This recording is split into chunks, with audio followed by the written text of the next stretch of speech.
Welcome to Historical Drama with the Boston Sisters, where we talk about historical drama series and films as windows to the past and mirrors of the present. I'm Michonne Boston.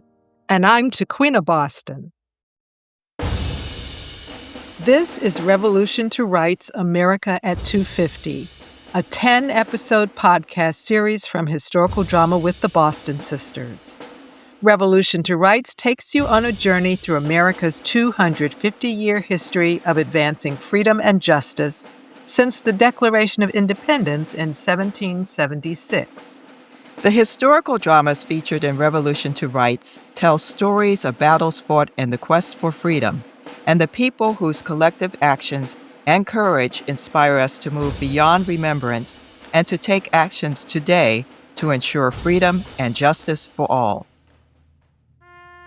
In this Revolution to Rights podcast, we talk with Frank Smith, founder and executive director of the African American Civil War Memorial Museum in Washington, D.C., about the 1989 film Glory.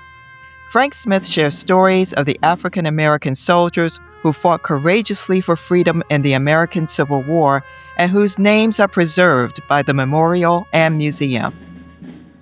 Glory, the powerful 1989 historical war drama directed by Edward Zwick, tells the story of the 54th Massachusetts Infantry Regiment, one of the first all-black volunteer units in the American Civil War.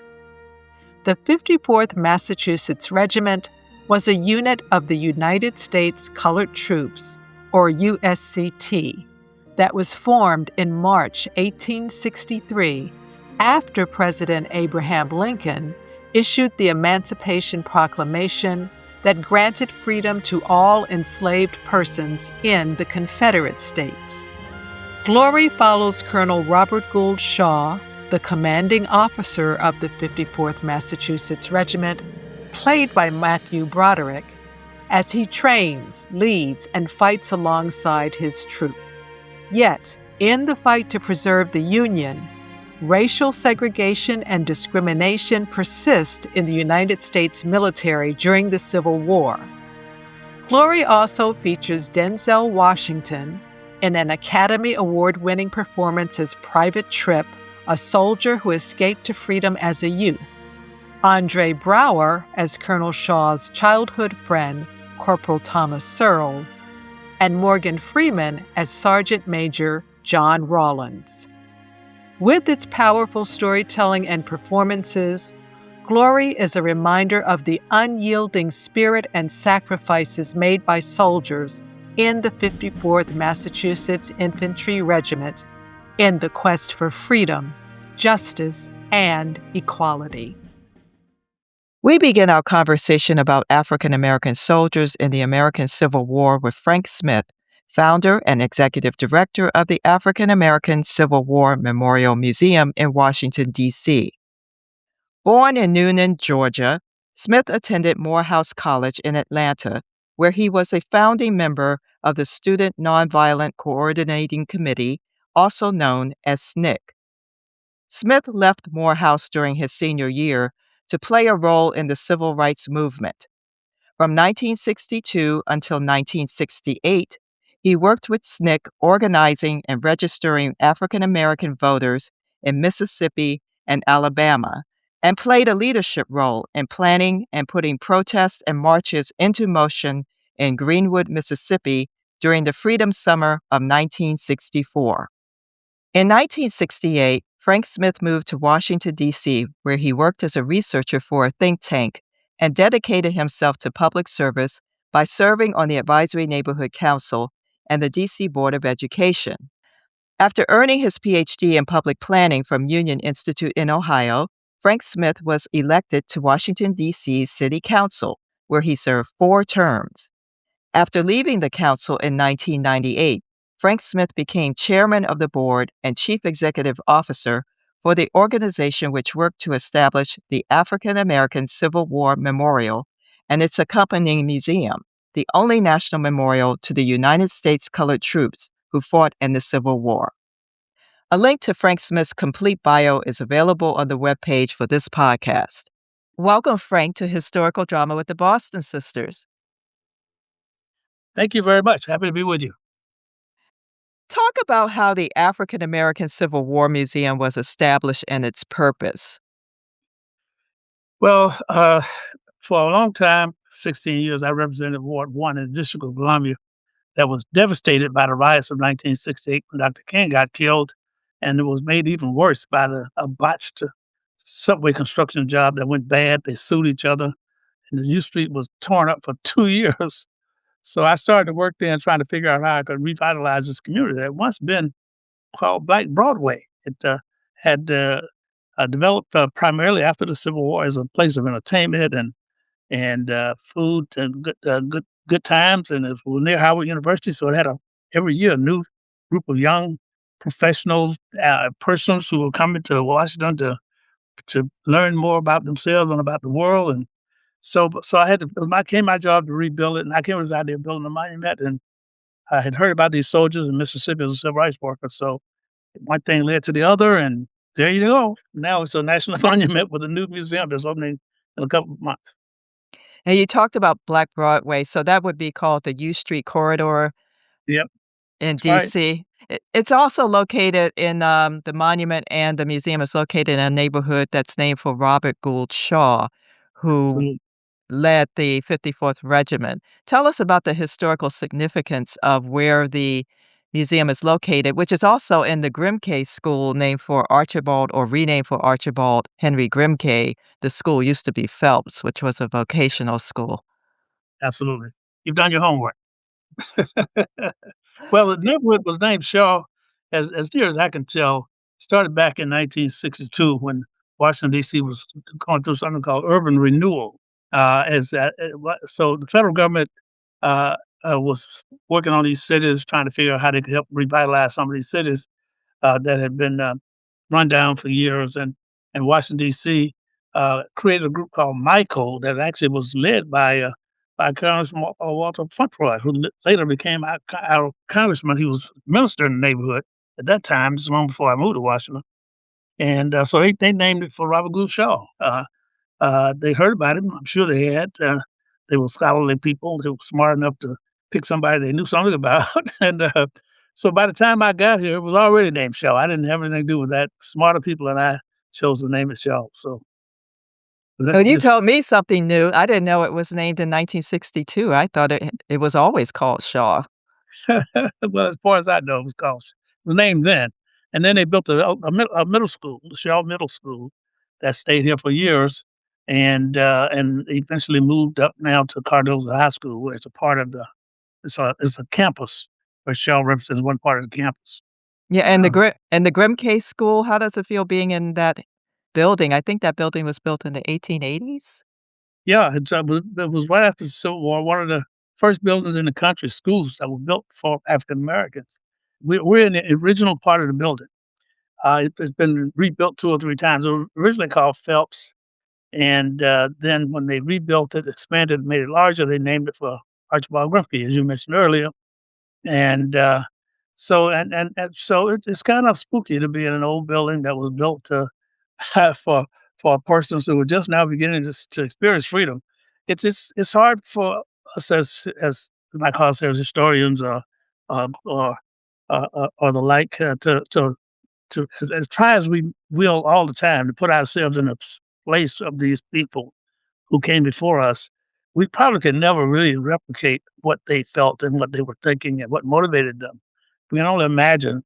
And although I was in the civil rights movement myself in Mississippi for 6 years, and when I went there, were very few black people registered to vote. By the time I left, they passed the '65 Voting Rights Act, and we were voting there. So I'd lived through what was a very, very um, challenging and changing time in the history of black people in the United States. But it pales in the face of thinking about one of these soldiers who walks out on the battlefield. Lincoln only let him in because he was losing the war. He was desperate for help. So you're running into a burning house, basically, with nowhere to retreat because you couldn't go back home. You just ran away from that plantation where you were living, and it's important for the public to remember that of these 200,000 names that we have on our wall, 3 out of 4 of them were enslaved when the war started. 3 out of 4. Mm. They had no hope of freedom ever coming. They had no hope. Nothing in their past ever let them. believed they were going to be free, and they couldn't see anything in the future except when this war starts. And there's something. The war is, you have to have soldiers to fight a war. You need two sides to fight a war, and Lincoln finally realized that if you could get these African Americans to believe that they would have some freedom at the end of this, he could motivate a bunch of them to help him fight. And so they were a twofer. What I mean by that, you bring one of these young black guys in who first, especially these enslaved people.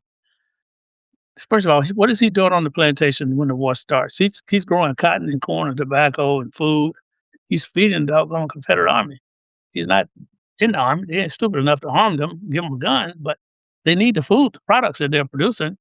And Lincoln realizes after a couple of years of getting his butt whipped up and down the Potomac River mostly, around this area where Washington is located, he realized that if he could get these guys to join the Union Army, and in order to get them to join, he says this in many places that we've discovered in history, where he says, in order for us to convince them to join us, we have to give them something too. People are willing to fight for something if they have some purpose for it.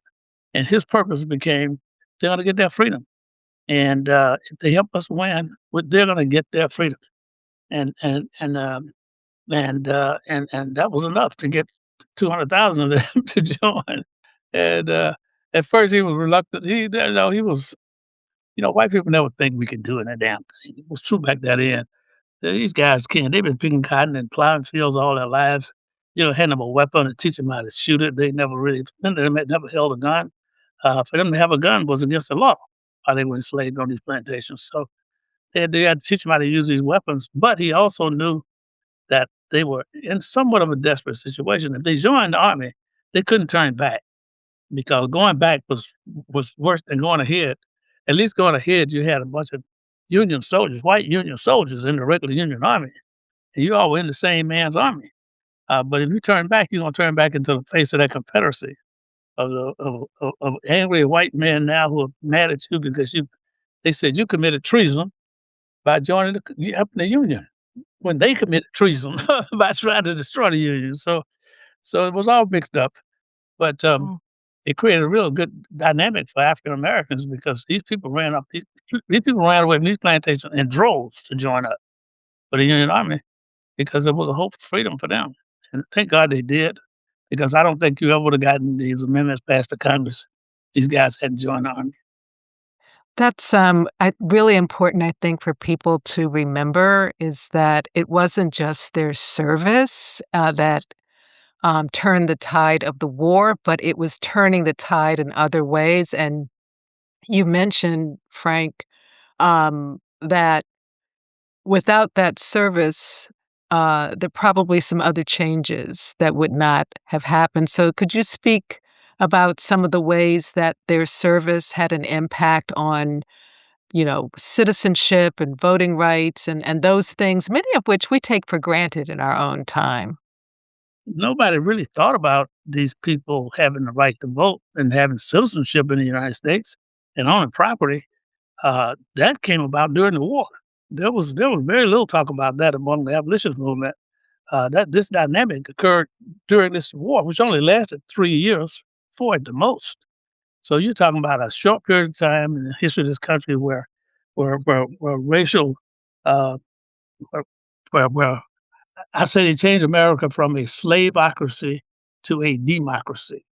I like to use these modern terms so people can sort of look around. Well, what the hell does slaveocracy mean? It means a government that's built on slavery. And that's what you see in these documents, in the original documents, the preamble to the Constitution and in the Constitution itself. And then all those court decisions that reinforce slavery. They say black people had no rights that white people. So it's a slaveocracy until you get to the Civil War. And then at the end of this war, Congress passes the 13th Amendment, which abolishes slavery in the United States. At first, they were trying to limit this freedom to people who served in the military and maybe a few other people who are what they call educated black people. And but that was not going to work. Everybody, that was going to work. So they end up passing the 14th Amendment, which says persons born in America would be free, and the states couldn't discriminate against them. And then the 15th Amendment gives blacks the right to vote, knowing full well that in many of those southern states, blacks outnumbered whites. So if they got the right to vote, they were going to have the right to. Uh, and soon after that, white people started complaining about living under black rule, and they were actually talking to the North. You don't want to live under black rule up there in the North. Why you want to make us do that? Well, you start a war, you lose the war. What do you think's going to happen? And and I think it was the dynamic of war. It was the fact that so many white American men had been killed on these battlefields in the South. That and remember, Lincoln himself gets killed. Lincoln's only lived 4 or 5 days after he surrendered, and so I think that really, if you would ask me what was the dynamic that pushed America to do this at the end, I would say probably the death of Abraham Lincoln, because I think they would have. Mostly people were thinking about, well, we got to put Humpty Dumpty back together again. We got to let these people have something, some kind of way to save face or whatever. But you assassinate the president in Washington D.C., a few blocks from the White House, you got paid now. That's it. You got to pay now. So you don't want to live under black rule? Well, face it, you shouldn't have started this war. So, so I think that put a whole lot of emphasis here. And it's unfortunate that he had to pay the price, but he did, and so did uh, Martin Luther King. Pay the price for black progress here in America, and people still paying the price. Glory tells the story of the 54th Massachusetts Regiment, and they were, I would say, a breakthrough for African Americans in the military and in the Civil War. And as you just mentioned, the passage of the 13th Amendment, the 14th and the 15th. Tell us more about how military service seems to serve the purpose of advancing rights for certain, especially for African Americans. And maybe not just the Civil War, probably World War II, Korean War, Yeah, World War One, yeah, And and the that, American Revolution. American Revolution. That's we're talking about the 250th. yeah, that's right, absolutely. Yeah, we're still wrestling with how we're going to talk about the 250th. Because and I think we'd be unfair to the public if we didn't talk about slavery and the abolition of slavery here in the United States. Because as I said earlier, America is a slaveocracy for the first 150 years. It's not a democracy. It's not a place where people are presumed to be equal just because they're born by their, uh, who are entitled because of their birth right. Uh, it's not even presumed. There was not even part of the lexicon here in America. So we've got to talk about the first part to get to the second part, which we're still struggling with, and it makes the second part really probably more understandable if we talk about the first part. But as to the movie Glory, I have a couple of views of it. One of it's kind of comical. I'm out here myself, starting in 1992, trying to talk to people, especially black people, about whether their relatives might have served in the Civil War. I tell you, I was born in Georgia. My family still lives there. My mother and father died there. My sisters and brothers all live there. I'm the only one that doesn't. It's 8 of us. I'm the only one, well, 6 now, but only one that doesn't live there. And I go down there a lot. I be down there for Valentine's Day. A lot of people didn't want to look and see if they had relatives serving in the Civil War because that family been in the South all this time. That family's always been in Mississippi and Alabama, Georgia. They think if they lived there, if blacks served, they would have had to serve with the Confederacy. They still have trouble with this concept that Lincoln could assemble an army right there under the grounds of Mississippi and Alabama, Georgia, Tennessee, train them there, whatever. And part of that is because the South has always defined the Civil War as a Northern invasion, and all these soldiers came from the North. So if there was any black soldiers, like Massachusetts 54th, all came from up north. There weren't any local people serving in this army. And that's the lie they told themselves. And if you tell a lie long enough, you begin to believe it. And you can teach it to your children, they'll believe it. And they never wanted to admit that 3 out of 4 of these soldiers came off those plantations. They were enslaved on those plantations. And we got examples of people like Michelle Obama, that are relative on her mother and her father's side, that were living in one of us in Alabama when the war started on her mother's side. The one on her father's side was in Georgetown, South Carolina. And these people joined the Union Army, fighting their way to freedom. And in most cases, by the way, after the war, they go back to those same plantations where they have been had been enslaved. They go back now as free people, and they got to negotiate a way to live among these people, and because they don't want to leave. They don't. It puzzles me about why. I guess I shouldn't say it puzzles me because my own family's still living in Georgia. Georgia, Yeah. Georgia, Home is Georgia. home. Listen, the Georgia had more. Mississippi is the only state in the union that had more lynchings than Georgia. Mississippi only had one more lynching than Georgia had. Yet Mississippi gets the reputation for being. And when I went over there and civil rights movement, people look at me and say, "I don't blame you for leaving Georgia, man. I mean, they're killing black people over there." So it's amazing how we all see the world differently from where we sit or where we stand. But but Georgia only had one lynching more than the state of Mississippi. And one of those horrible lynchings took place in my hometown in 1898. My grandfather would have witnessed this as an adult. So it was that system of horror and violence. It affected everybody. It stayed around until still around some, but it stayed around in mass until the mid '40s when civil rights movement really gets started. The NAACP gets really organized around trying to stop lynchings and get some action from Congress. So this struggle's been around for a long time. One of the interesting things was to convince people that their relatives fought with the Union Army. Your relatives were in the Union Army. Well, my relatives all were here in Mississippi. They remember their grandfather. He came back home. We had a great story about a guy who was the only photograph they have of him is that he came back from the war in Yallabusha County, Mississippi, which is near Natchez, and they moved to Natchez after the war was over. And every 4th of July, see, in Mississippi, people celebrated 4th of July as Freedom Day because the 4th of July was the day that Grant he took Vicksburg. Now, 4th of July, people in Mississippi knew the war. They knew the Union had won on the 4th of July when the Union took Vicksburg. Once they took Vicksburg, they were beaten, which was really militarily, they were correct about this. But how would they have known all of this? People thought we weren't that smart. They were smart enough to know that once Lincoln and took Vicksburg, the war, there was nowhere for the South to win. So anyway, so they celebrated Freedom Day, and for years, even when I was in Mississippi in the '60s, white people did not celebrate the 4th of July. That was a black holiday. That was the day Lincoln took. Grant and Sherman took Vicksburg. Well, every year, the 4th of July, this black man who was a Union veteran, would put on his Union veteran uniform and go march around downtown on the city streets. So the local newspaper had a photograph of him and a story about this crazy black man who put on his Union uniform, come downtown, try to convince people he had been in the Union Army. That was what it was in the white newspaper, the Natchez newspaper. So the family member, the only photograph they have of him is that other photograph that was in that newspaper. So So, I mean, that's interesting that people are discovering that there were people in the South, Black people in the South, who did serve in the Union Army, but there were also Black people who you mentioned who were forced or served in the Confederate Army. I mean, were they Well, not all so much served in the army, but maybe had to serve the Confederate soldiers, and had I to think serve the there's a Confederate distinction soldiers? there. Yeah, what were they getting out of this?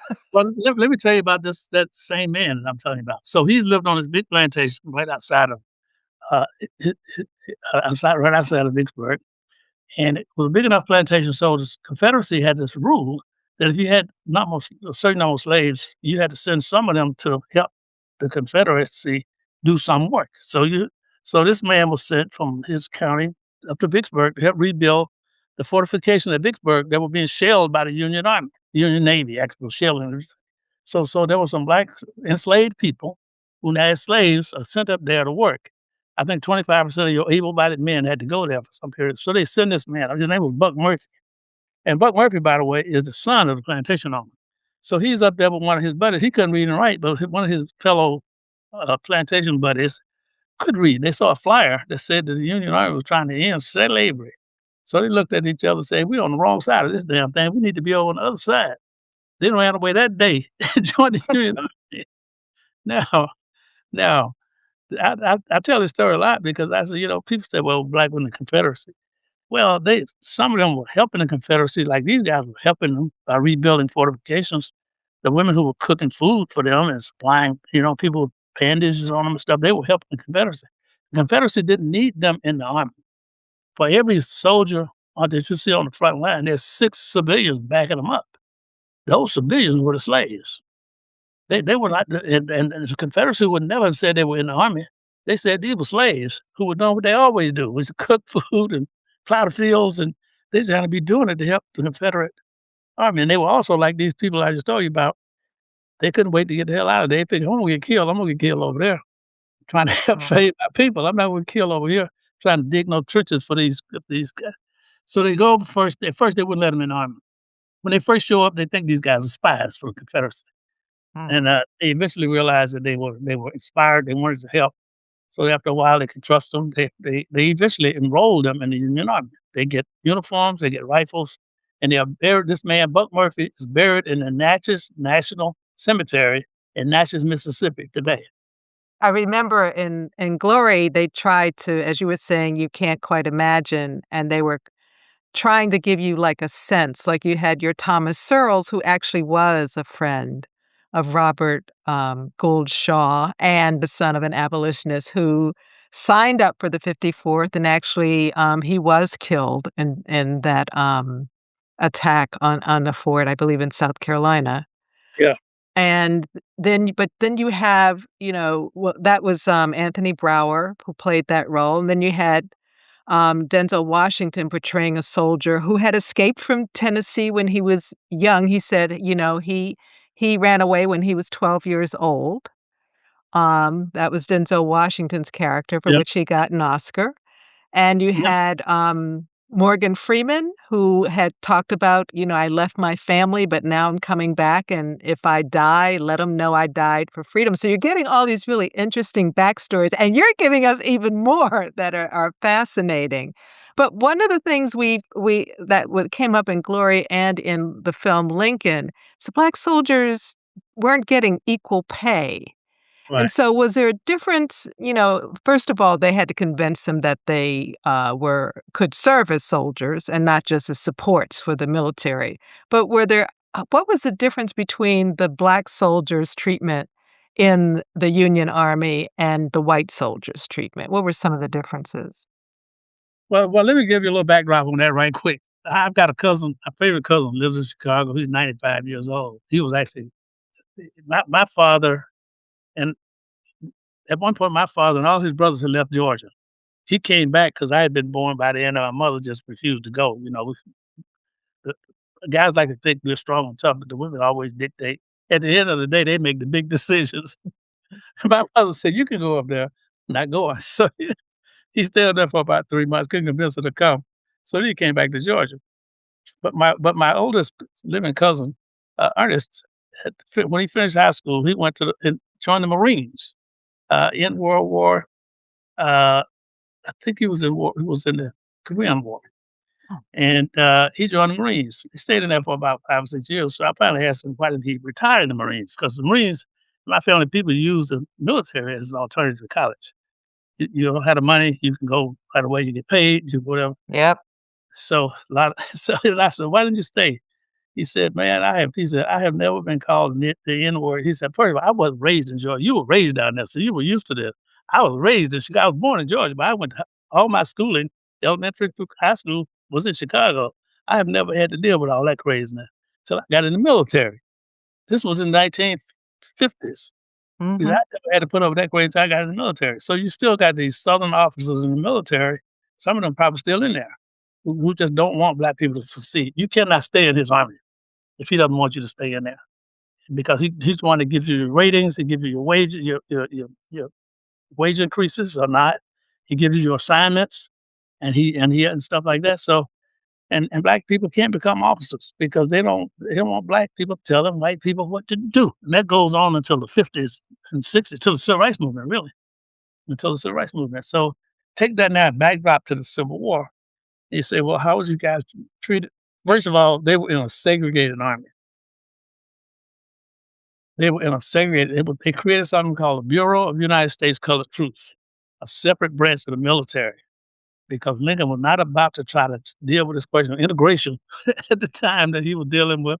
And one of the ways he sold this to the white military was, we're creating some more command positions that you're going to fill.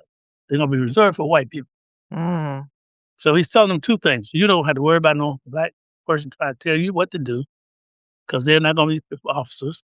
And secondly, you're going to get some more officers. And I'll tell you a quick story about that, which I like to tell. We have a few artifacts in the museum, one of which is a rifle that was used by a white person who was not an officer at that time. He was just a regular soldier at Gettysburg. So Gettysburg, it takes place around the 4th of July. It's hot and humid up there. It goes on for days. People getting killed on the battlefield, walking over each other, dead people and stuff. So this white man who's in the Union Army, Gettysburg, he goes on the battlefield the first day, and the first sign of fire, he fainted. He fell out for dead. so so at the end of the day, when they go in to get their dead and wounded off the battlefield, they find him laying there, and they thought he was dead until somebody finally touched him and said, "No, he ain't dead. He just, unconscious." So they take him back to medics, take him back somewhere, and when they get him back there, they say, "You know what you should do? You should join one of these black regiments." So first of all, Lincoln had no intention of ever letting them fight, and secondly, they'll make you an officer. Mm. So you got something. Wow. That's right. That's what you get but that's what racial discrimination gets you. You don't get the best, most talented people to do the job. You get somebody who probably wasn't fit to be in the regular army, so they put him over here. Now to his credit, he ends up down in Petersburg. He ends up in a regiment that actually has to fight. Spends 2 years fighting too, by the way. So he finally found himself. But the first day of battle, so that's how you get to be an officer. You fail as a white officer, they put you in a black regiment. So I'm not going to tell you that they were being led by the best and the brightest of the white community. I mean, Robert Gould Shaw may have been an exception, but I can tell you right now, a lot of these guys were just officers because they couldn't make it in the regular. They couldn't fight. They didn't have enough whatever. And so you see these black people, like what happened with the movie Glory. What happened with Glory is that Morgan Freeman and Denzel Washington just outshines. That movie was made, by the way, to be about Robert Gould Shaw. They just picked the And the wrong guy. memorial is supposed to be a memorial to Robert Gould Shaw, but of course, I'm paying attention to all the soldiers, right? It Yeah. actually, what happened was that some of it was just Shaw's personality. The guy who played Shaw, I can't remember his name now. Matthew Matthew Broderick. Broderick, yeah, Matthew Yeah. Broderick. He's just a reticent person. I've been on stage with him 2 times. He just can't say much. But most actors can get it on when they get on stage, but he just doesn't get it on anytime. He's just a laid back dude. So probably he's from Denzel outshine him. And Denzel had the right role too. He was ready for the job. But I think they weren't being paid what white people were being paid. At one point, when Douglas goes to see Lincoln about this pay business, Lincoln said to Douglas, "These guys are gonna get their freedom. We ought to be willing to fight for free." He sure did. Yep. I mean, Lincoln. It took a long time to get Lincoln around to the right place. Now, when he got around to the right place, he was ready then. He finally said, uh, "Nothing is in this war faster than the sight of 50,000 former slaves standing on the banks of the Mississippi River with bullets in their pockets and rifles on their shoulders and U.S. on their lapel." He was right. That would put the fear of God in those Confederates. And that's what he wanted. At that point, he was ready to put that kind of army in front of these guys. He said, "Okay, we got to do it now." After Gettysburg, and after really, he knew that in order to win this war, he had to take a military action that was going to make this, that we're going to turn the tide. And the way to do it, you pull, like I said earlier, you make one of these guys like Buck Murphy I just described, a motivated young fella already. You put him in the right side, put him in a uniform, turn him loose out there. I don't care I don't care who's in charge of the regiment. Put him out there, let him see the enemy. Because you had to get close to shoot though back in those days. Yes, you And did. it's few of them. You It's either you or them. One of us going home. That's gonna be me. So You've been enjoying Historical Drama with the Boston Sisters, a podcast where we talk about historical drama films and series as windows to the past and mirrors of the present. Make sure you subscribe to our podcast on your favorite platform. Share the excitement with your friends. Visit MichonneBostonGroup.com/Boston Sisters. Join the historical drama community by signing up for our e-newsletter so you'll never miss an update, future episodes, or exclusive bonus content. Now, back to our fascinating conversation. These are great stories you're sharing with us, and I remember seeing in the credits for Glory that one of their sources is Shaw's letters, which are housed at Harvard University. So, what first-person accounts have you been able to gather for the African American Civil War Museum?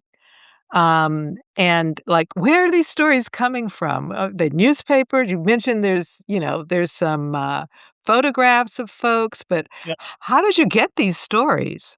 Well, because I tell people all the time, history ought to make sense. If it doesn't make sense, it's probably not true.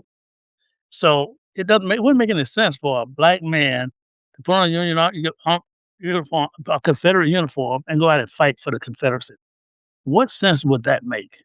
His family's still enslaved. His parents are, and now if they win, he's going to be enslaved the rest of his life because that white man not going to free him when he gets what he's So it doesn't make any sense. And also, family members value these stories.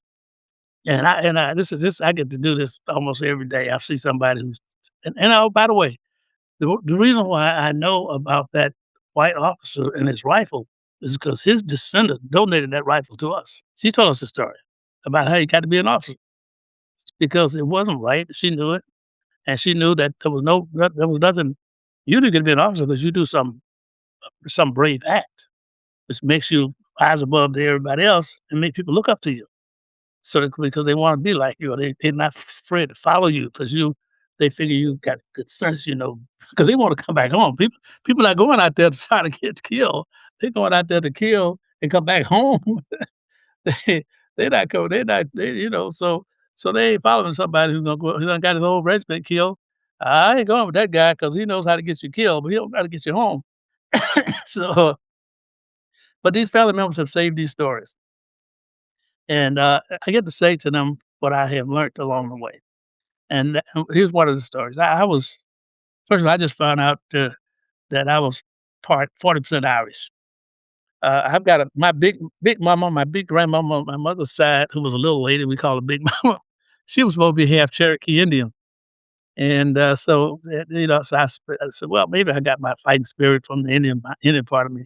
So I do my DNA, and I found out I'm 40% Irish. I'm 0% Native American. Now that's a big turnabout for me because I'm thinking, but I was in Liverpool, England. My wife and I were there at the opening of a new museum on slavery at Liverpool, and we were following the Frederick Douglass Trail. That's what we were doing. But this event was taking place, so we just went there while we were part of it. It wasn't one. But Douglass had been in Liverpool, but he had not lived there. He'd been there for a while. Anyway, so so I'm talking to a lady who is she's the mayor of Liverpool, but she's appointed by the Queen. So she's the royal mayor of Liverpool. They have elections too, like we do. They have a dual system. And she was Irish because the Irish are all over the place. So I was chatting with her about this, and she said, "You know what?" She said, "I don't think black people ought to apologize for their history being oral." She said, "In Ireland, we had the same problem y'all did. People didn't go to school. Our history is all oral." She said, "Not only is it oral, but we all relish in the fact that we can tell the story different every time we want to. So everybody, people go to the pub to hear people tell stories about their family because they know they're with a different version of it every time they tell it." So I said, that's a cute way to look at this. So African Americans, what we're doing here ourselves at this museum, we're rewriting the history of Reconstruction, and through the eyes and ears of these family members who saved all these documents and newspaper clippings, and nobody ever cared about them before we came along. And that's an important role that we serve here. We will house all documents we can get our hands on. And now we've been getting grants from various institutions to do this. We are training some students, some high schools and college students to help us with this whole process. And what I hope is that by bringing these stories alive and telling them the way we can tell them, we're actually saying to people around the world that you can you can have your freedom too. Black people could fight their way out of slavery in the United States and bring down Jim Crow. I don't care what Trump says about what he's doing today, but Dr. King was right. The moral arc of the universe is long. This business toward justice. That's all behind us now. Nobody wants to be that again. White people don't want to be that. Black people don't want to be that again. So nobody wants to be that again. And I think that we can convince other people that there are ways to organize in their own countries so they can get their freedom too. If they want some examples of it, they come here. We'll show them.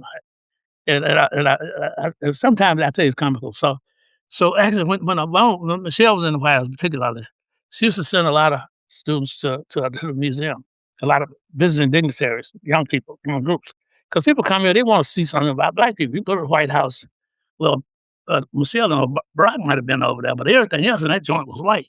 All the documents, all the statues, all of the whatever. I've been in there a few times. I looked around, tried to see what was there besides us. And that's true mostly of what you see. And so people would ask her, well, what do Black people do here? What else is there to see? You and I have known Walter Hill Jr., who was the senior archivist at the National Archives, and he served as an historical consultant to the film Glory. Hill observed, and I remember this distinctly when I met him, when he talked about the Civil War was the real American Revolution, and it was a test of whether the rights of citizenship belonged to all or to those who were privileged by race, sex, and class, or combined, all three Yeah. combined. Tell us about your friendship with Walter Hill. Did he have a role in establishing the African American Civil War Museum? Well, let me say, Walter Hill is my hero. Uh, and I've been blessed actually to be able to find good people and to get them to help me do some things that I probably never would have been able to do without them. And Walter Hill is an example. So here's how I met him. I knew that the National Archives held this information about these African American soldiers. Once we decided to build this monument, I'm down at National Archives with a bunch of kids from a middle school here in D.C. from Garnett Patterson Middle School with 3x5 cards. We're writing these names down, and we're going to bring them back to the museum and figure out how to get them enrolled on these. And first of all, young kids like that are not supposed to even be at the archives. And Walter arranged for a special dispensation so they could, at 14, they could go in the archive. First of all, I had to do that. And then he finally said to me one day, Frank, you're never going to get this done. He was right, because by the time I got home that evening, I couldn't even read my own handwriting. So, I couldn't read the kids' handwriting. And so we were getting nowhere fast. He told me about the Park Service. He said the Park Service has signed a contract with the Mormon Church, and they're compiling these records now so they can enroll them on the on their website. And he told me who the guy to talk to, John Peterson. So I found John, told him my troubles, and he said, "Okay, we can help you, but we already got this thing set up. We got the order in which we're going to do this. We're going to do the Union soldiers first, the Confederates, and we're going to do the USCT. We know we have USCT files. We were just going to do them last." Now, for somebody who's What is USCT? United States Colored Troops, Okay, got it. what they call it. That's the official name in the government files is the Bureau. They created something called the Bureau of United States Colored Troops, and that was a special bureau created for the purpose of enrolling and enlisting these African American soldiers. They also created the first training school for military officers, and it's a criteria for them to be officers for these guys. So those files were there. They were held. One thing about the government, if they ever get some writing file on you, they won't throw it away. They keep it forever. So they had these files that they were enrolled in this bureau by regiment and by last name for last name. So we all we had to do was get to the files and get it going. We knew that, And Walter helped us for he probably knew from the beginning that we were never gonna get anywhere with these middle school kids with these 3x5 cards. So I went to the park service. They tell me they're gonna do us last. I said, "Okay, this is one time where y'all can't do us last." I just come up here from the civil rights movement. I said, "Now, it's time for us to be first because we got an idea here that means something to this country. It's gonna, do something to make this whole thing much better for everybody." But at that time, I had a bill pending. I was still on the city council, man. I was a law writing city council member. I knew something about how to write laws, so I had to get the monument built. I had to get permission from Congress to do it. So I on the home ordinance introduced a piece in the Congress to allow the city of Washington D.C. build a monument to these soldiers somewhere on the district owned land. So, and it wasn't until I got figured that out that what a monument is was not district owned land, it's federally owned land. So I needed a resolution from the federal government. So, and my bill was still pending before the Congress. So I said, okay, what I'm going to do is I'm going to go to the Congress and give them amend my legislation to require the Park Service to enroll these USCT names first. This guy said to me, "Don't do that, Mr. Smith, because if you do that, it'll make it look like we don't want to do it." I said, "Well, hell, y'all don't want to do it. Because if you're going to do all these, the Union had about 3 million soldiers, the Confederates had about 2.5, 3. By the time y'all get through and get to us, y'all going to be tired and out of business and out of sight. We'll still be here waiting on some names. I'm not going to do that." So I told Eleanor, she said, "Well, let's see, Frank. I don't know what's going to happen. Let's try it." And then they called me back and said they wanted to do it. I said, "Well, at this point, yeah, I don't trust y'all now. I was born in Georgia, but I was raised in Mississippi. So yeah, I don't trust y'all now. Y'all got to give me some proof that y'all will do this first before I withdraw my bill, withdraw that amendment to my bill." So we sat down, got a letter of agreement from them, and they said they'd work with us on formatting, which was good for them because they were formatting now 200,000 names as opposed to 4 or 5 million names. And we worked out the kinks of it and Walter helped us through the whole process, really, because he was the one that gave us access to the files over there. Because files came out of there in batches. We had to take them out in batches, put them back. And actually, it was the Mormon church was taking them out in batches and then passing them on to us. And then we give them back to the church. They double check them and give them back. So, without Walter Hill, we never would have done it. I'd be over there at the archives right now, blind as a bat, trying to figure out how to read these things on these 3x5 cards. We never would have got a monument built. But once he found out that we were doing this, he became devoted because it was part of his life. It was a big part of his life. The last time I saw Walter, we were both in Mississippi in the Vicksburg National Battlefield in the dead of winter. It was Black History Month. And they were installing the monument to the black soldiers there, and he'd lost a lot of weight and real frail, and he was shivering, and we were in the hotel. He wasn't even out on with it, and so I told Walter, I said, "Look, you supposed to stay here. You don't have to go out there. You can't because I know once you get outside, you're standing still. You can't get warm." So That's true. he had on all these clothes and stuff, and he was shaking it. I said, "You ain't even outside yet." He said, "No, Frank, I got to do it." And I never will forget this because they had invited somebody from the Veterans Administration from Washington D.C. It was about 10 below zero. In Mississippi, nobody has it closed that kind of weather, and about 10 below zero. And this man he had a 5-page speech. He read every single damn word of it before they got around to me and Walter. And he was frail then, but he was just not going to have that monument go up down there in that town that he worked hard to help get it built without his saying his piece about it. And of course, we edited the book names together, so which is a publication that we have. We're reissuing it now, and I'm going to put a little special tribute to him in there now. But yeah, Walter was more than anybody else because he was the only person that we had who actually knew. He knew these files. He had prided himself in caring for and organizing these. He'd organized a group of volunteers who had operated, had organized all these names. They'd batched them up so people could use them. And he was looking for an opportunity. We would opportunity to come to put them up in the public, which is what we did. And he was a great man. There's a monument, meaning a piece of artwork that was designed, and then there's a wall behind it that curves, and all the names of the soldiers are etched on that Wall. Um, yeah, tell us more about that, and it's across the street from the museum right Right. now. Uh, Once we got got our heads and hands wrapped around these names, and the Martin Church started working with us on it, we knew we were going to be able to finish this, and they were going to.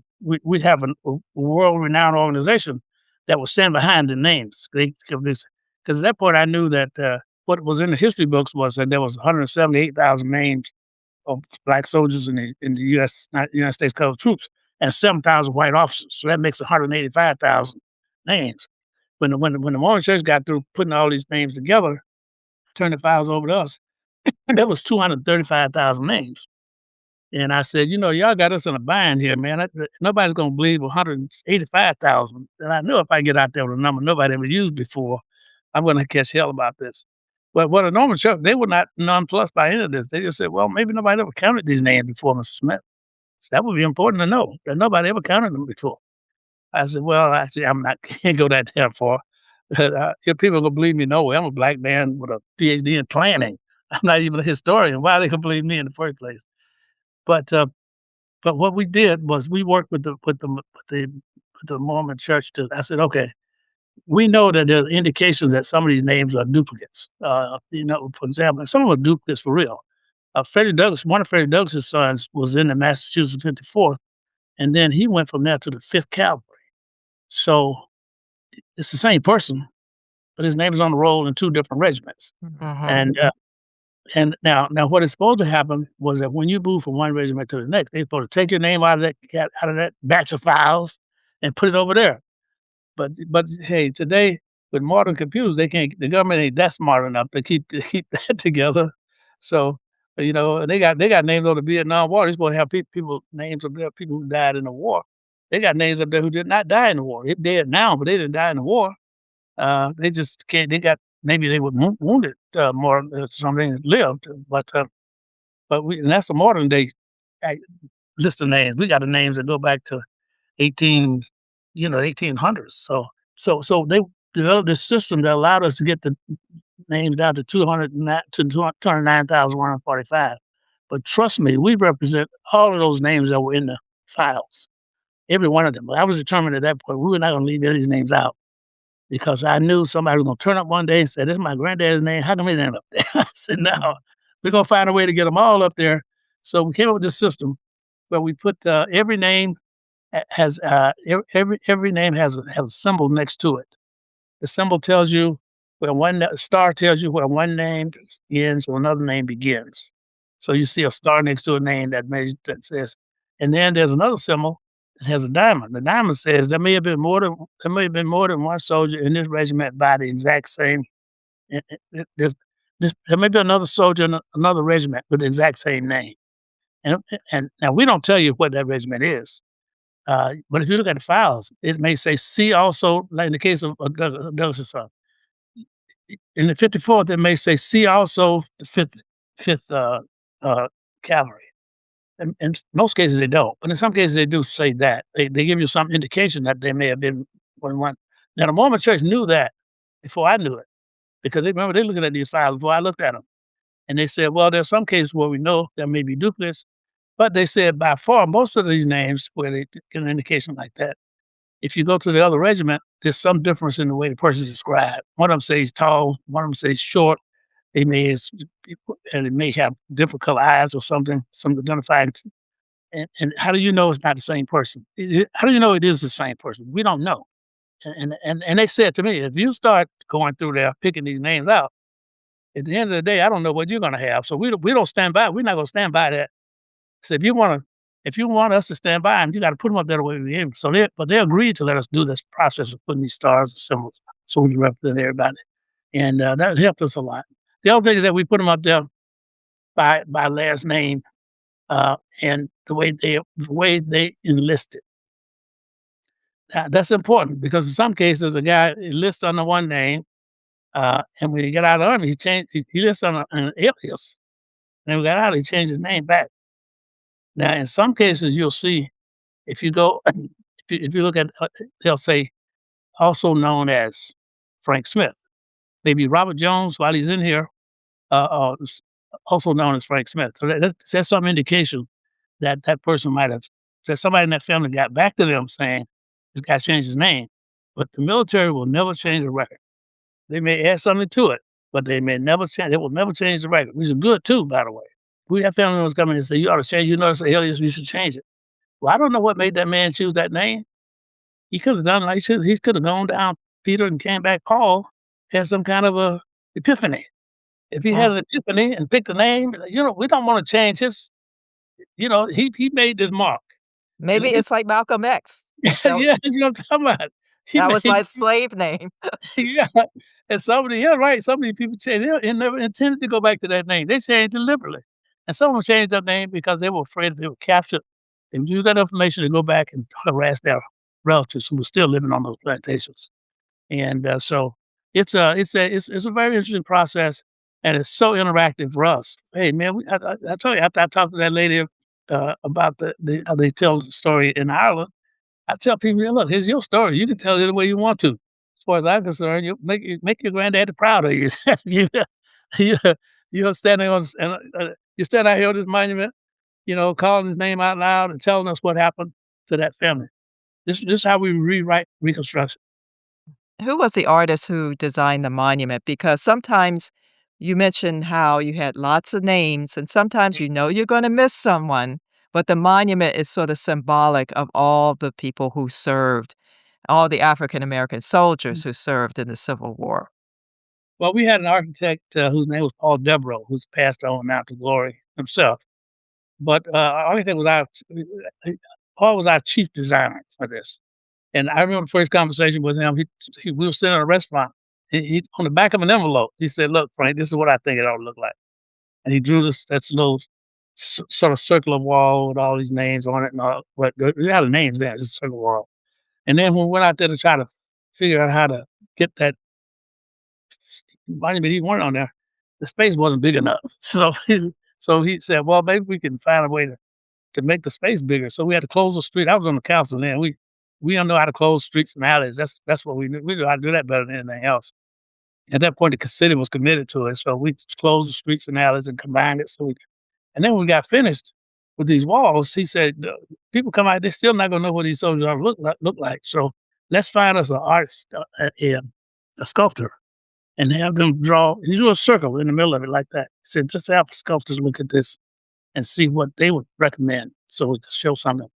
And we had a national competition. We finally uh, got Ed Hamilton from Louisville, Kentucky, who designed the piece for us. Well, he won a competition because at that point we had all kind of people applying to do it.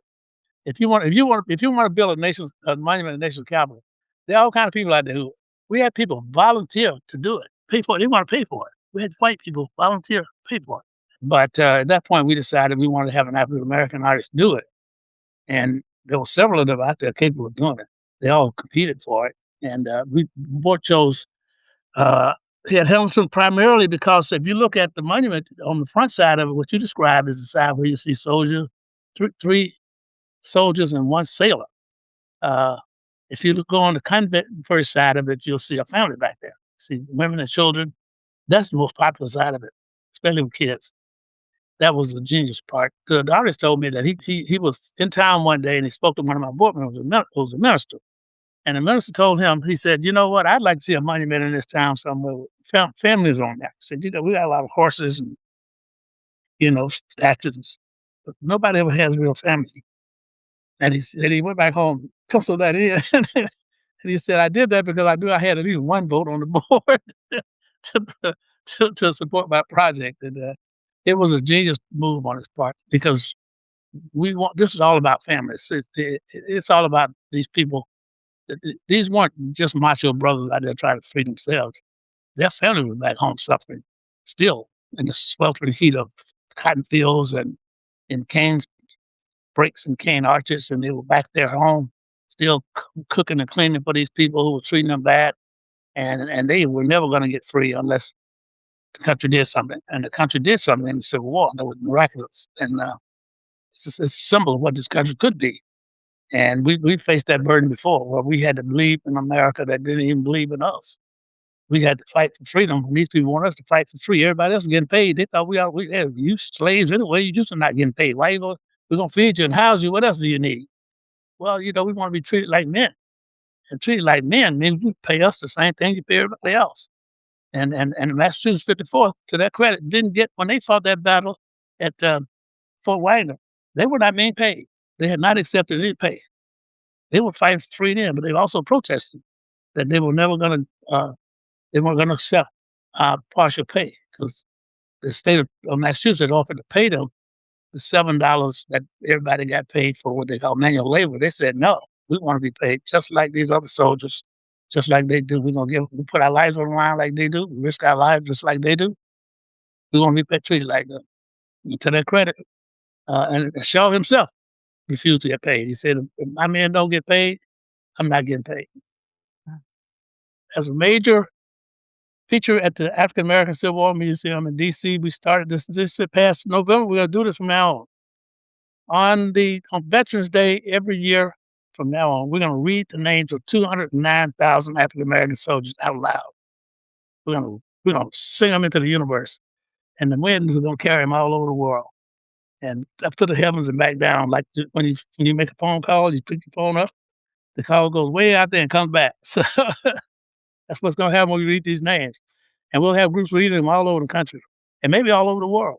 Maybe that museum, that slavery museum in Liverpool, England, we'll have a group over there reading. There ain't a place there, a reading place there, an auditorium where people come read these names out loud because they played a role in help to enslave or travel these people all around the. Liverpool was the largest shipbuilding port in the world during the Civil War. It got built. It grew big, making ships for bandits to haul enslaved people from the African continent to the United States. And then they hauled the goods back to Liverpool. And right outside Liverpool is a town called Manchester. Manchester became the mercantile capital of the world. Where did the mercantile come from? From the enslaved people in the United States. So Europe got rich over this too. And so we're gonna get everybody talking about it. So we can make sure it doesn't happen again. The museum is under renovation right now. When are we going to see it open again so people can come visit? The developer right now is the contractor is working with a punch list of items that he's got. That means he's at the end of his rope, and there's a couple of big items that I've got to get things for. I've got to I got to replace a door. It's not big enough for my handicap access. Something that popped up I didn't notice till we had our last inspection. So we're within probably a couple of months of opening up, and this is the time. If I had to pick a time, I think this would be the time to open it up. When Trump is trying to shut down exhibits all over the country, he's pulling down. He's just appointed a new czar to go through these federal buildings to pull down stuff that he doesn't like. That's the only way I can say it. And we don't know how this is going to turn out. And so we may be the last one standing. And we may be standing because we didn't get any federal money. We tried many times, never got any. Maybe they didn't like us too. I thought we were too radical in the first place. But I don't know how this could embarrass white people, which is what Trump's talking about. You got black soldiers and white soldiers on this wall. We got at least 2,000 names of Hispanics who joined the Army.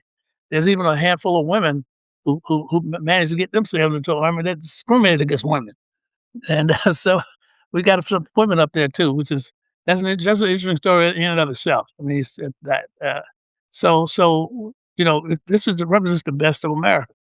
It's the best of America, and it's because it's a country fighting to cleanse itself of the sin of slavery that traveled with them from the beginning of the country up until the Civil War ended, and couldn't bring itself to get rid of all of the bigotry and the discrimination associated with it. So that's why they created Jim Crow, and Jim Crow, which actually encased white privilege and white supremacy in that Plessy versus Ferguson court decision that lasted until the Civil Rights till 1964 Civil Rights Act and the 65 Voting Rights Act. So This is a country that held on grudgingly to its concept of slavery and white supremacy, and let go slowly, and seems now to be trying its best to try to bring some of it back, but it's too late now. The pendulum has changed. The 1989 film Glory, the story of the all-black 54th Massachusetts Infantry Regiment under the command of Colonel Robert Gould Shaw during the American Civil War, is available for download and on disc. Do an online search to find out where you can stream and purchase Glory. Also, check your local library. In our next Revolution to Rights America at 250 podcast, we talk with Reverend Dr. Gordon Gibson, co-founder and secretary for the Living Legacy Project. Reverend Gibson took part in the 1965 Voting Rights Campaign, a story that is told in the 2014 film Selma, directed by Ava DuVernay. We talk with Reverend Gibson about Selma and the Living Legacy Project's mission to provide experiential education about the American Civil Rights Movement that challenges, inspires, and equips people from all backgrounds for justice work in their communities and beyond. Has this podcast made you more curious about American history, freedom movements, and visiting sites where history comes alive? Sign up for our Historical Drama with the Boston Sisters newsletter to receive Revolution to Rights America at 250 resources to engage, reflect, and be the first to know about in-person and virtual meetups with the Boston Sisters. Subscribe to Historical Drama with the Boston Sisters on your favorite podcast platform to be notified about the Revolution to Rights series and more podcasts spotlighting recent historical dramas. Thank you for catching this episode of Historical Drama with the Boston Sisters. We hope you enjoyed our exploration of captivating historical films and series dramas. Find us on Instagram at Historical Drama Sisters and on Facebook at Historical Drama Boston Sisters. We want to hear from you. What historical dramas are you watching? Share your favorites. We may feature them in a future episode.